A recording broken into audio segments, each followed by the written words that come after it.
your Storm Center 7 forecast with meteorologist Robert Gauthreaux III. Seems like every single time I looked out the window today, it was either gray or it was raining. Those were the only two options. And sometimes it was coming down to good. Yeah. I mean, even tonight, Robert, I tell you what, you have some numbers as far as rain totals. Impressive. Yeah, well, what I showed you earlier where we have actual stations that can physically measure the rainfall, but you can't have a station at every square inch of the viewing area. So what you can look at instead is the radar can actually estimate how much rain we saw.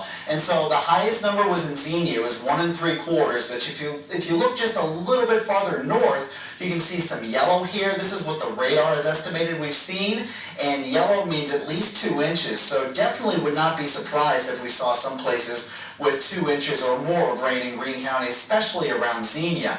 Now, to help cool things down a little bit, this morning we got down to 70. Many places got down to the 60s. We'll probably see that again tonight.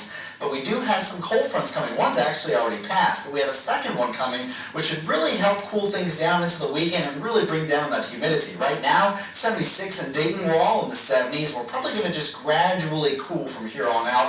With all that moisture in the air, it's going to be a little bit harder for that temperature to drop. We need that second cold front, which I'll show you in a little bit. But we are a little bit warmer this time yesterday, too, with temperatures about 4 degrees warmer in Dayton, 6 degrees warmer in Troy. It's because it's pretty humid outside. It feels pretty humid, and hopefully we'll see that humidity knock down a little bit. You can see dew points are in the 70s. We look at dew points to tell us how much moisture is in the air, because I'll tell you what, if it's going to be foggy tomorrow at your house, that's 100% humidity. That's all it means. This tells you how muggy it actually feels outside. So dew points in the 70s across really most of the area means it's a little bit sticky outside. But the good news is, as we move into the next several days, with that second cold front coming down, cutting the humidity a little bit, it's going to feel a lot better. Now, tomorrow's still going to feel a little sticky. It'll still feel like the upper 80s. But look at, as we move into the weekend, Friday and Saturday, feeling like 79. That means the temperature's probably going to be that or even lower.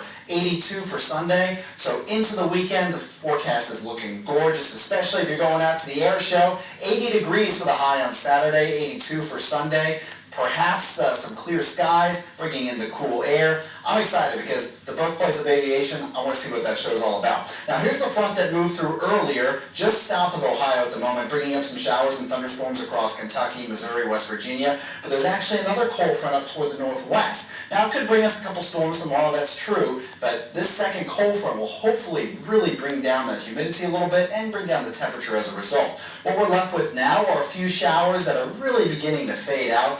Look like as you head closer towards Champaign County and even Logan County, there's a little sprinkle there. It's not even there anymore. If you take a look here toward Van Wert County, you see a thunderstorm coming up that way, but beyond that, we're going to be pretty quiet overnight. But as we move into the morning hours, here's a look at the fog. You can kind of tell because it's a darker shade of gray. So there's definitely going to be some patchy fog, especially with the very wet ground that we have now, thanks to the rain and the clearing skies, the cooling temperatures. As we move into Thursday, a couple isolated thunderstorms possible. That's when the cold front moves through, and while it may bring us rain, it will bring us some cooler temperatures leading to clear skies Friday and into the weekend too. So something we can definitely enjoy. Here's the next 7 days. Thursday, be aware you could see an isolated storm. Friday, Saturday, and Sunday looking clear, highs struggling to reach the 80s. I would not be surprised if a few places actually dropped into the 50s, but we do warm up next week with a chance of returning showers. Yeah, great weather for all those visitors at the air show this weekend. Tomorrow afternoon, Robert promises to show off his favorite footwear when he heads to the Shelby County Fair. This is part of our 7 weeks of summer series where our team of meteorologists are going to be in your communities showing off what makes your little corner of the world so neat. Roberts will be live during our 90 minutes of news. If you can't make it to the fair there, be sure to make it to our newscast tomorrow afternoon. Now I'm very excited to know what he's going to be wearing. Just wait. Pure excitement. After people learned comedian Dave Chappelle bought the building